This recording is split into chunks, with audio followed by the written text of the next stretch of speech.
economic activities undertaken. Over 800 children in the districts of Moroto, Namayingo and Bugiri have abandoned school for gold mining.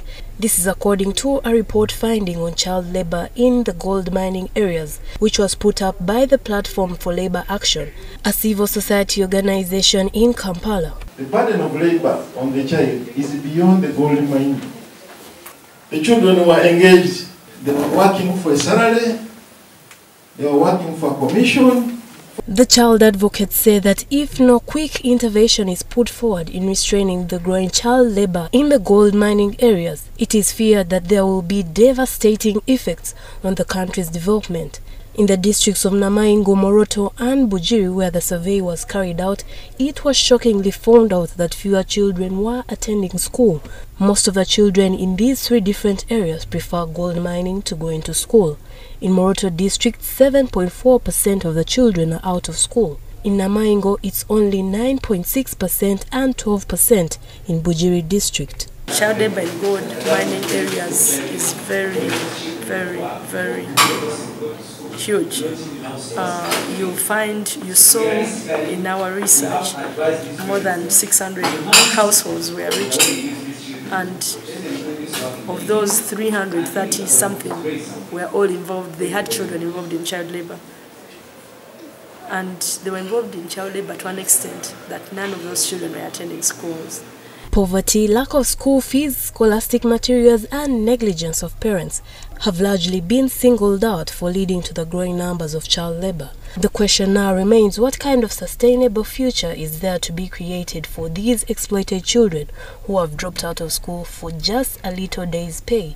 The district labor officials say that all is not lost, as they will continue their role of mitigating the major sectors that are leading to the growing numbers of child labor in the areas. However, the area leaders want a special fund from government to enable them reach far areas so as to effectively sensitize the communities on the dangers of child labor. So the sector-specific conditional grant should be strengthened, and we clearly mark that this percentage is for labor function. That's when we shall have very vibrant labor officers, younger men and women, you see them, but working on foot. The Ministry of Gender lobbies for a conditional grant to support the labor officers, just like the FAL grant, the disability grant. Let it come clearly, however much it is, however little it is, the districts will pick on from there. I just want to share a small experience.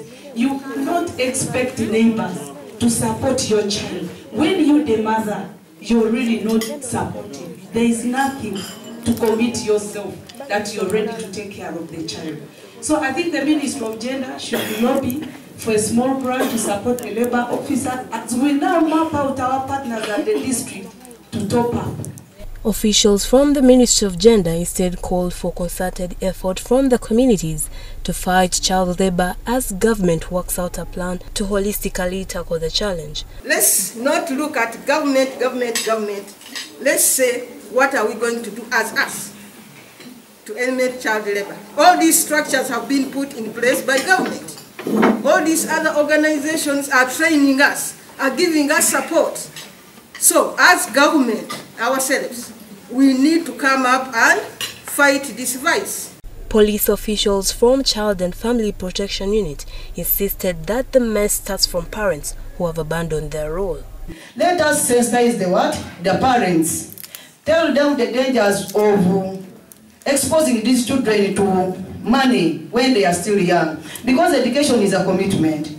When somebody gets money at an early age, will not think about studies. So if we tell the parents about the dangers of exposing children to child labor at an early stage, I think we shall eradicate what? Child labor. These parents engage these children in work just because they are single parents. They don't have enough money to take children to school. The schools around are expensive. So he or she can tell you that I don't have a job. The job I have, I get little money, and which little money can just help me to survive. So I cannot manage to take their children to school. So when you advise them on family planning, they see that for them they need children. and each child has a chance to survive. That is what they say, some of them. This report by Handshake for New Vision TV.